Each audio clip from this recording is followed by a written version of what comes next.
Let's look at another example. In this figure, COT is the diameter of the circle centered at O.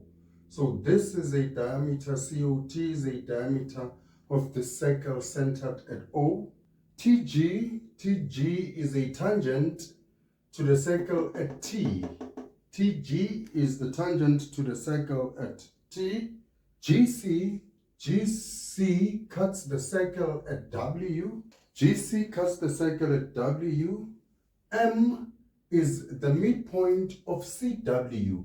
Therefore, M is the midpoint of CW, of this chord CW. Proof giving reasons that OTGM is a cyclic quadrilateral. We need to prove that OTGM is a cyclic quadrilateral. It means that we must prove that there is a circle somewhere there. We must prove that there is a circle that passes through this point, then passes through this point, there. Once you prove that OTGM is a cyclic quadrilateral, it means that there is a circle that passes through this point OTGM, an imaginary circle that passes through the point OTGM. Now, before we can solve this problem, we need to eliminate the theorems. We know now that we always eliminate theorems which are not in the problem, and we're going to be left with theorems in the problem. Now, let's eliminate the theorems which are not in the problem. We ask ourselves, are they chords? Yes, they are chords. Are they cyclic chords?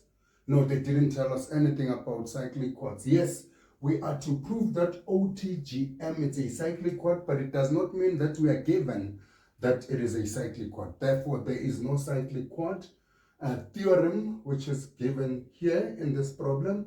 Also, there are no cyclic chords, but there are tangents. There is a tangent, not tangents. There is a tangent, TG, because we're told that TG is a tangent at T.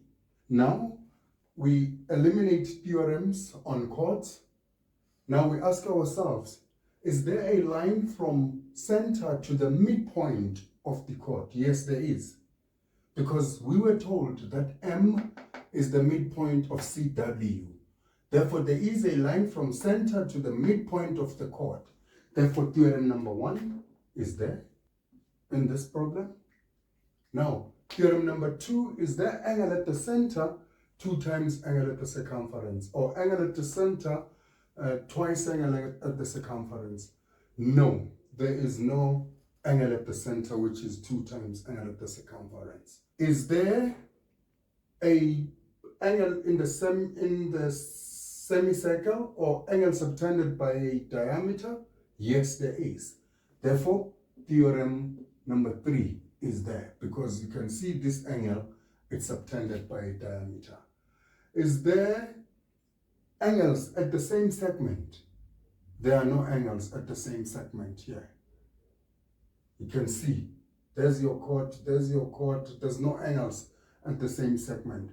Therefore, theorem number 4 is not there, and theorem number 2 is not there. Now, there are no cyclic chords. We take those out. So tangents, yes, we do have a tangent. Do we have theorem number 7? Yes, there is a radius which is perpendicular to the tangent. Therefore, theorem number 7 is there. Is that theorem number 8? We only have one tangent. Theorem number 8 talks about tangents from the same point. Therefore, there's no theorem number 8 here, because there are no tangents from the same point outside the circle. Theorem number 9, yes, we do have tan-chord theorem. Now, since we know that there's a chord and a tangent making an angle, therefore, it means that there will be an angle in the alternate segment. Therefore, theorem number 9 is there. Now, there's theorem number 1, 3, 7, 9. And we have said it that sometimes not all the theorems are going to be used in this problem or in any problems if there's a total of theorems. you find that we can use 1 or 2, or we can use 3, or we can use them all in this problem for us to solve. Now, we are told to prove that OTGM is a cyclic quadrilateral. And we now have our theorems which are in this problem together with what we have learned in part 1 to solve this problem. Now, for us to prove this, we can use exterior angle of a cyclic quad is equals to the opposite interior angle. It does not stop us from using opposite angles of a cyclic quad.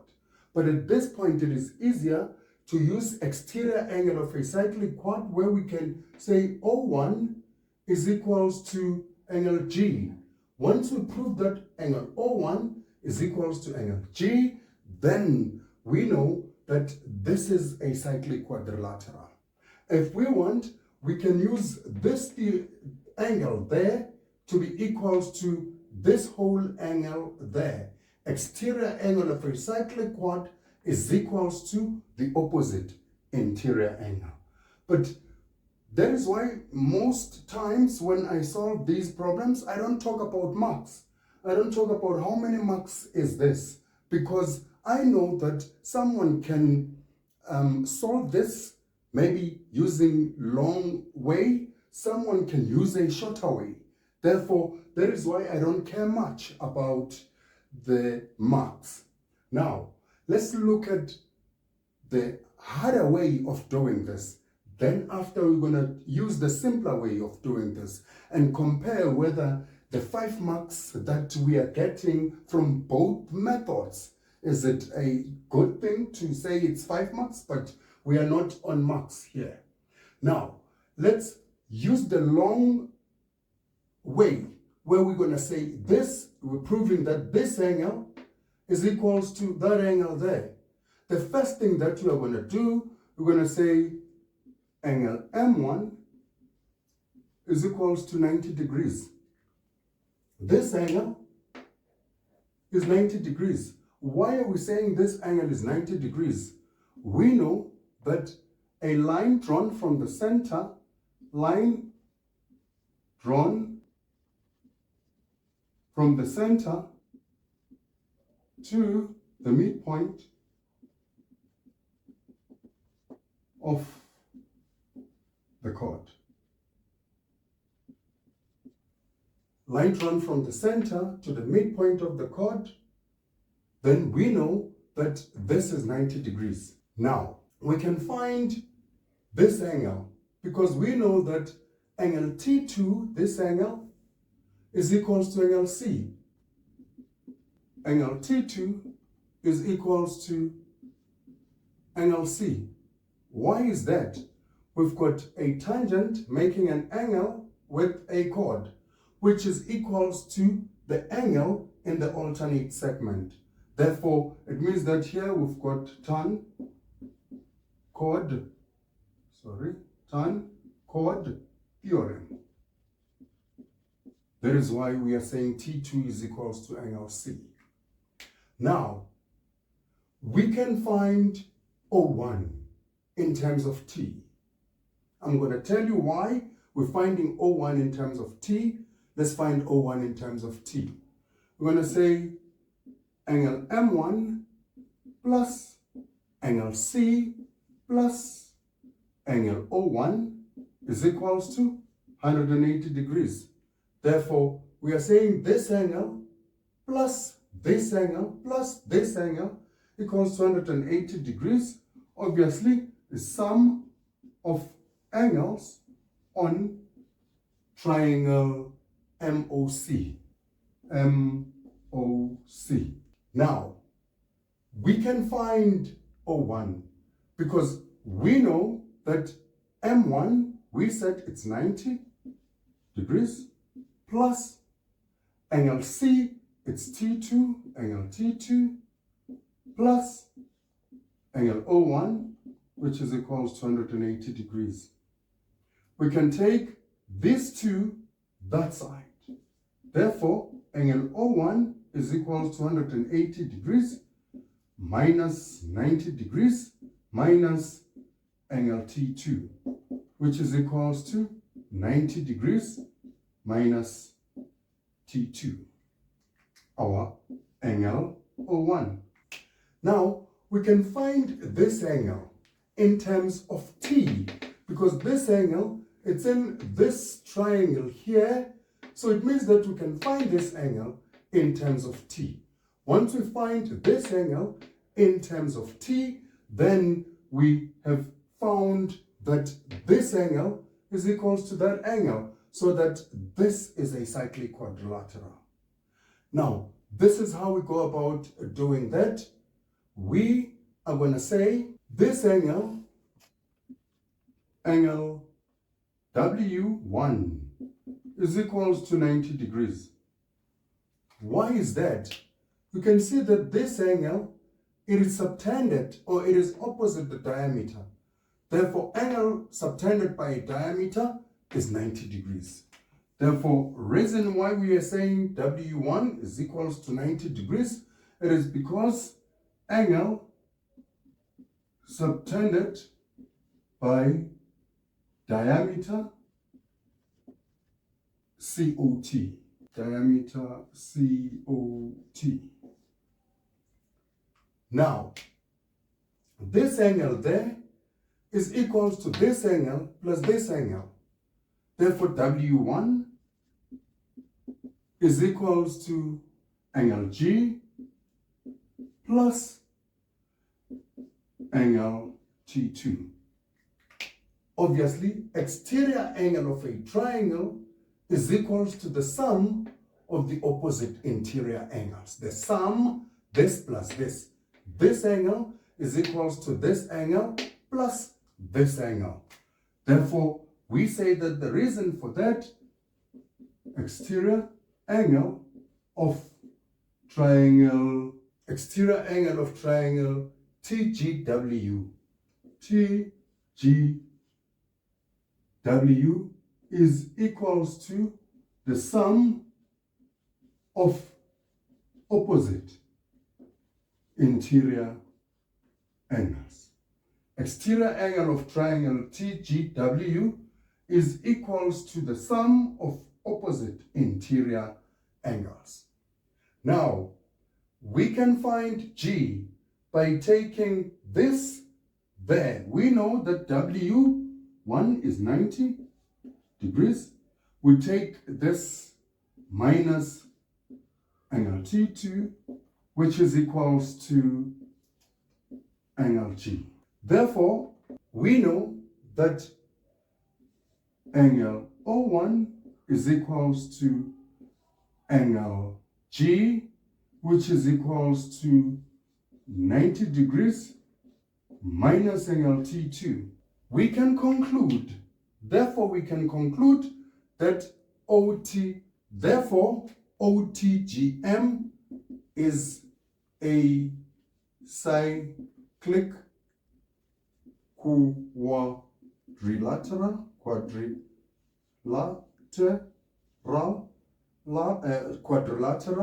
Why is it that? We must tell the reason that exterior angle of a cyclic quad is equals to the opposite interior angle. Why is it a cyclic quad? Because exterior angle of a cyclic quad,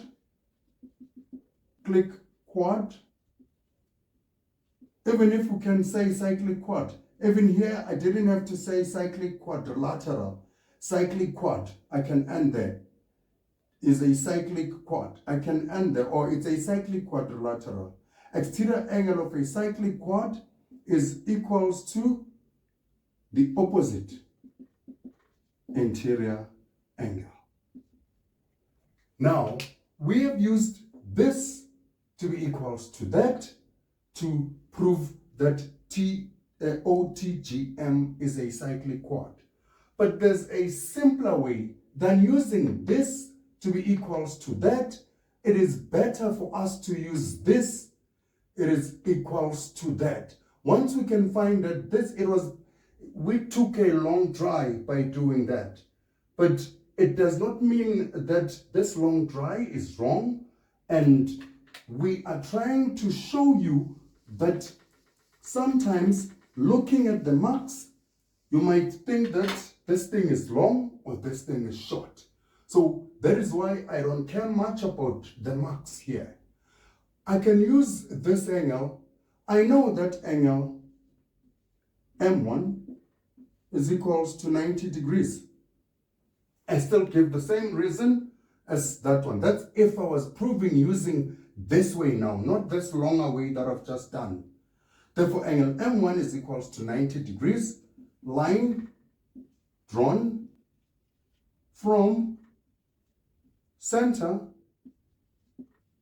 to the midpoint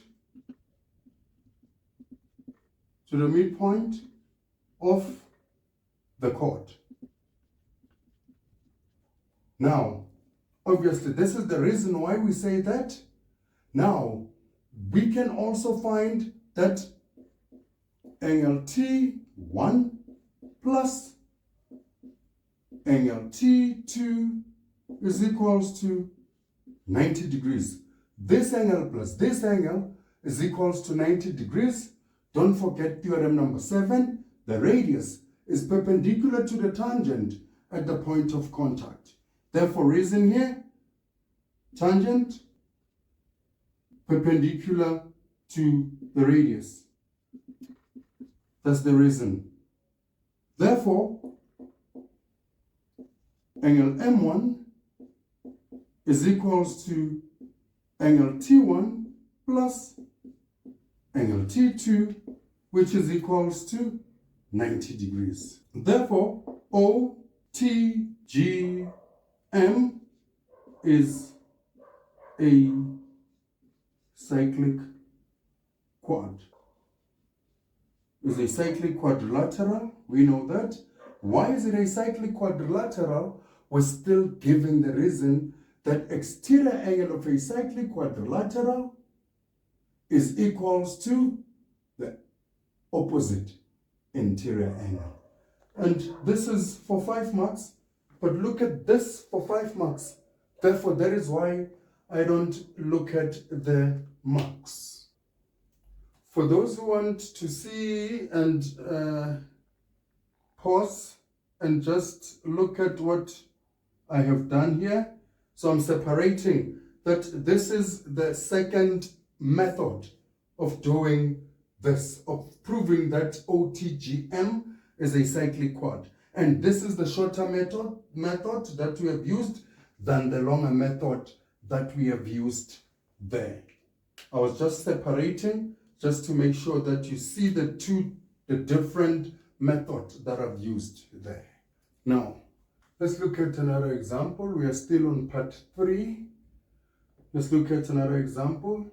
In the diagram, O is the center of the circle. We can see that O is the center of the circle.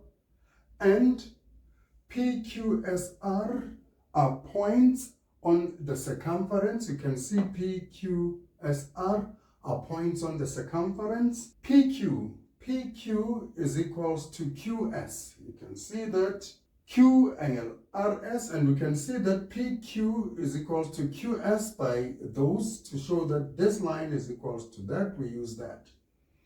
Now, Q angle RS is equals to Y. This angle here is equals to Y. The tangent at P, there's your tangent at P, the tangent at P, meet SQ at T. This tangent meet SQ at T. Okay? So we are told that we've got a tangent. Now, OQ intersects PS at A. OQ intersects PS at A. And it doesn't mean that it bisects PS. It doesn't mean that OQ bisects PS. It doesn't mean that this is the midpoint. It does not mean that. Therefore, we can't say we've got theorem number 1 here. We can't. Because they just told us that OQ intersects PS, not at midpoint. Now, we need to first eliminate all the theorems which are not on this problem. For us to eliminate the theorems which are not on this problem, we first ask ourselves, are there chords? Yes, there are chords. Most times chords are there. Are there cyclic chords? They never talk of any cyclic chord in the story there that I've just read. So no cyclic chord. Are there tangents? There is a tangent. Therefore, it means that we can eliminate the theorems on cyclic chords. Then now we can eliminate theorems on chords. Now for us to eliminate theorems on chords, we first ask ourselves, is there a line drawn from the center to the midpoint? They didn't say that this is midpoint. And they didn't talk about perpendicular, it's converse. Therefore, we can't assume that this line bisects this line. We can't assume that. Therefore, theorem number 1 is not there. Theorem number 2 is there angles at the center 2 times angle at the circumference. I can see that this chord subtends this angle and this angle at the circumference. Therefore, this angle is at the center, this angle is at the circumference. I can see that theorem number 2 is there. Theorem number 2 is there. Now, theorem number 3, there's no diameter here. They didn't talk about any diameter. Therefore, theorem number 3 is not there. Theorem number 3 is out. Are there angles at the same segment? Well, look, angles at the same segment. Yes, I can see this angle there and this angle here. They're at the same segment because they are subtended by this chord or by this arc. Therefore, this angle and this angle are subtended by this chord or this arc. Therefore, it means that this angle and this angle are in the same segment. Therefore, theorem number 4 is there. Now, we can go straight to cyclic chords. We said they didn't talk about any cyclic chords. They are out. Now we look at tangents. Do I have a radius which is perpendicular to the tangent? There's your tangent. There's your radius. Therefore, this radius is perpendicular to the tangent. Therefore, theorem number 7 is there. Theorem number 7 is there. There are not 2 tangents here. We are given only 1 tangent. Therefore, theorem number 8 is out because theorem number 8 tells us that tangents from the same point. So we've got 1 tangent. Theorem number 8 is out. Do we have tan-chord theorem? We do have a chord which makes an angle with the tangent, which is going to be equals to an angle in the alternate segment. Therefore, theorem number 9 is there because there's a chord making an angle with the tangent. There are theorems which are in this problem. We know that sometimes we are not going to use all of them. We can use all of them if it's possible, but if it's not possible, it's fine. We can use 2 or 3 of these theorems.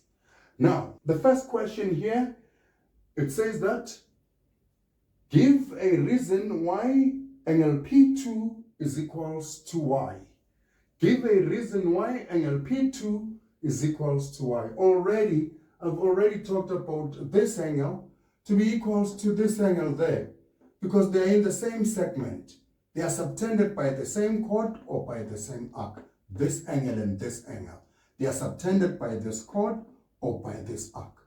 Therefore, angle P2 is equals to angle R, which is equals to y. Why? Because angles, not L, it's angles at the same segment. Even if we said seg, it's fine. Segment or seg, it's fine. This is the reason why. Now, they also say to us, prove that PQ, you can see, prove that PQ bisects TQ. angle PS. Prove that this line bisects T angle PS. It bisects this angle here. Prove that this line bisects this angle here, T angle PS. And bisecting, we know that it means that this angle, we must prove that this angle is equals to that angle.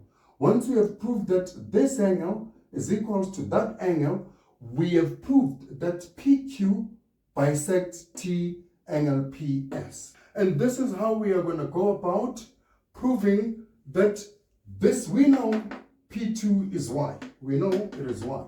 So it means that if we can find that P3 is also Y, then we have proved this. Now, we know that this angle is equals to this angle.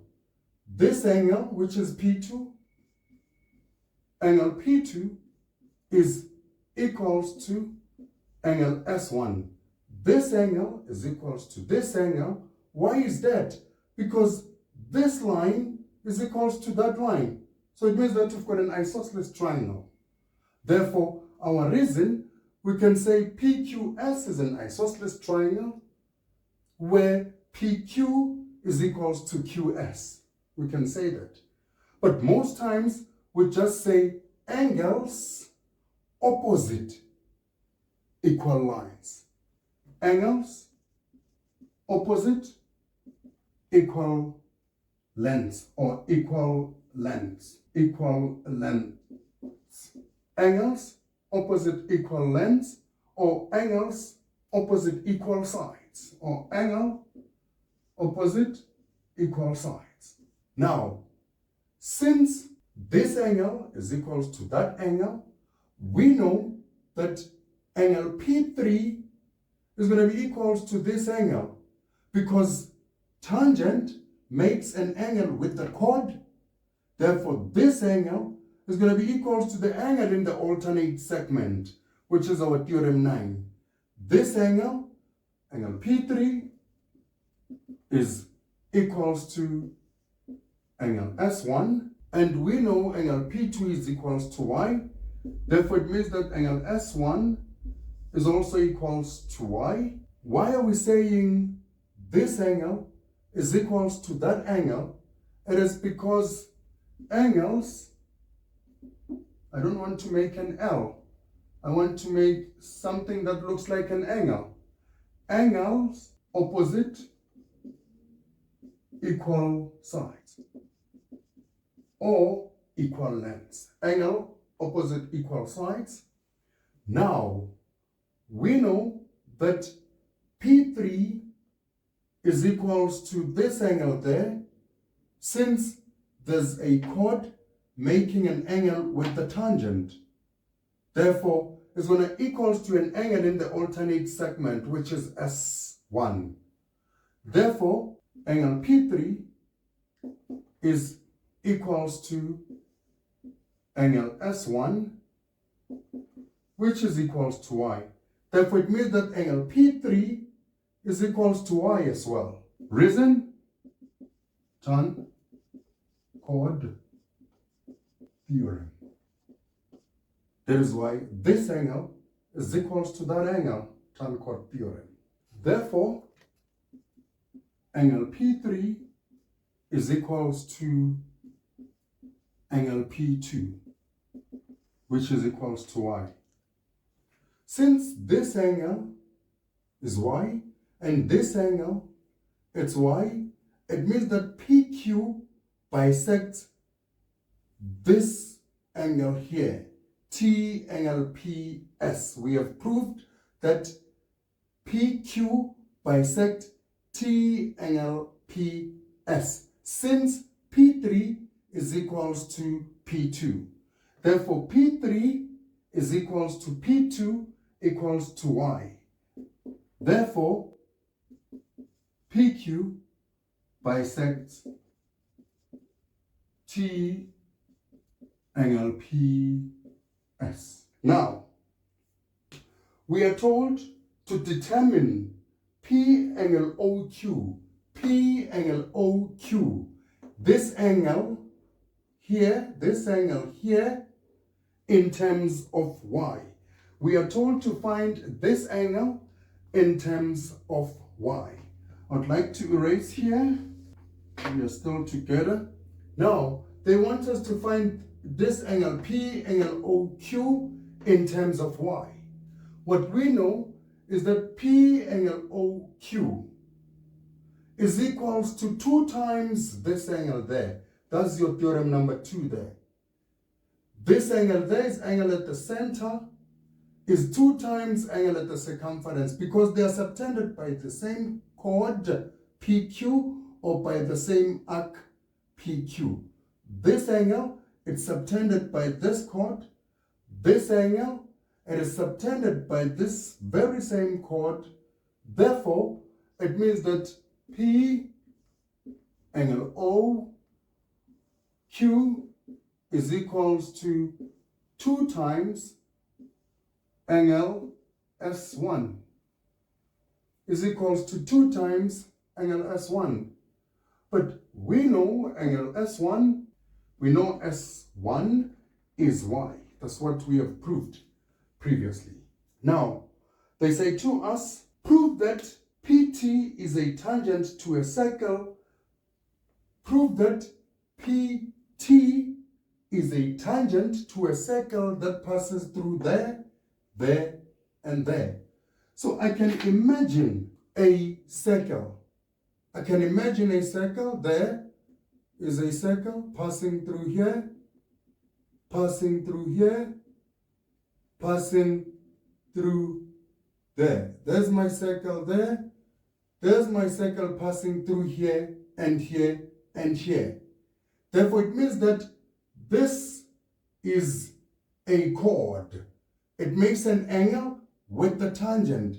Therefore, this whole angle here, it's the angle made by the chord and the tangent must be equals to this angle here. Once we get that this angle is equals to that angle, therefore we know that we've got theorem, tan chord theorem. We have used tan chord theorem to show that PT is a tangent to an imaginary circle that passes through PAO. Now, this is how we go about that. We know that this angle here,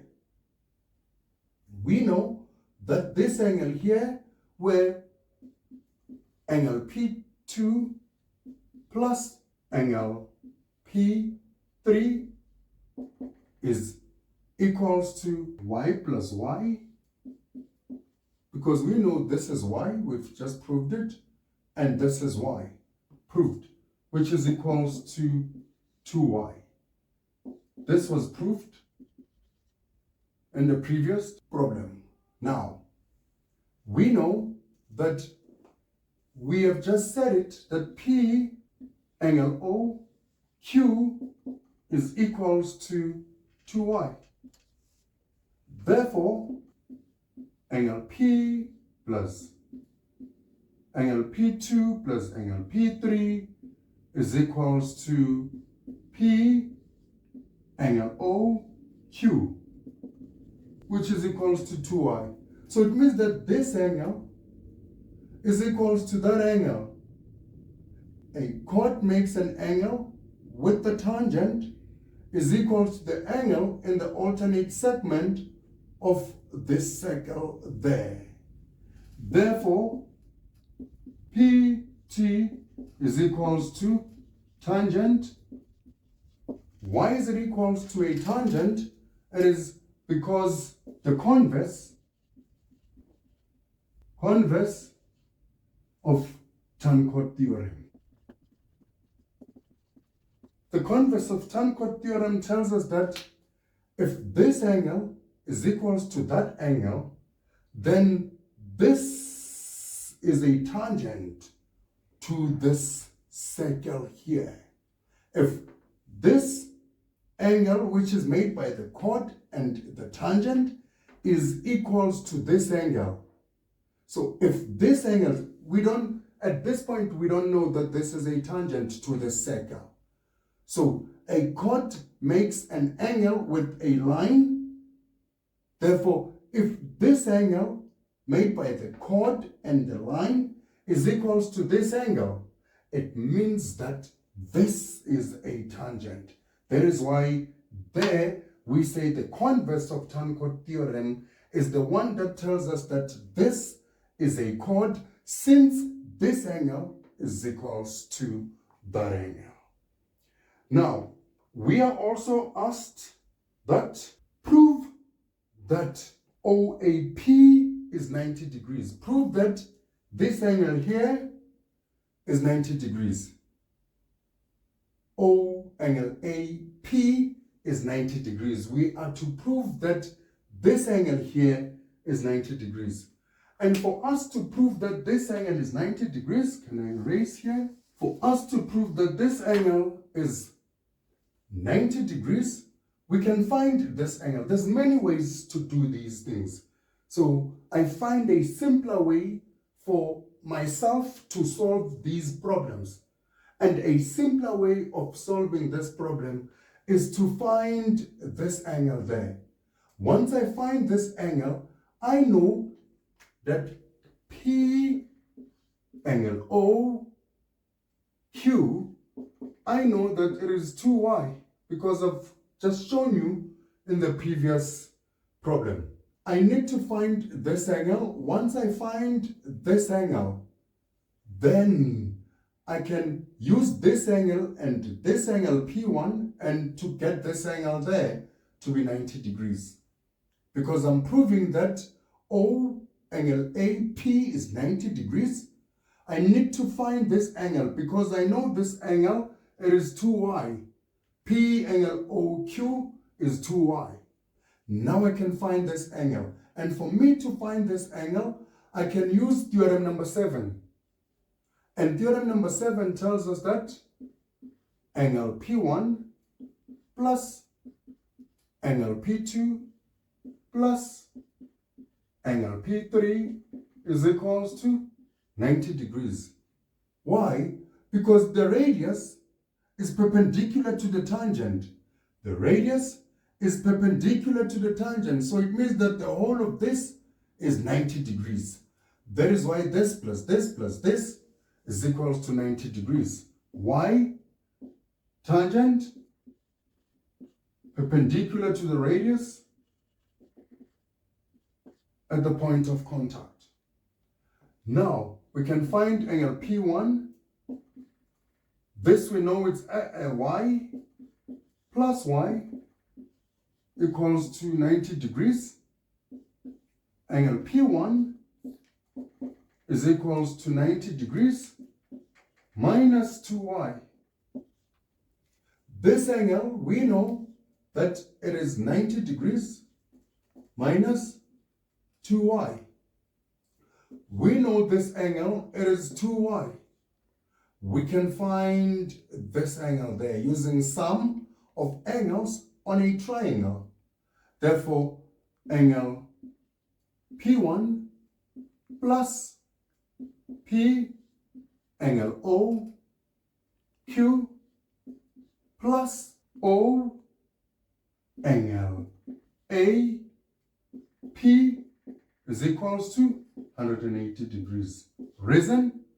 Sum of angles on triangle. Which triangle is that? AOP. AOP. Now, angle P1, it's 90 minus 2y minus 2y plus P angle OQ, which is our 2y, plus what we are looking for, O angle AP, which is equals to 180 degrees. Now, obviously, this cancels with that. I must take this to the other side. I'm going to have O angle AP, which is equal to 180 degrees minus 90 degrees, which is equals to 90 degrees. I normally don't care about marks at this point because we want to make sure that we do understand what is happening here.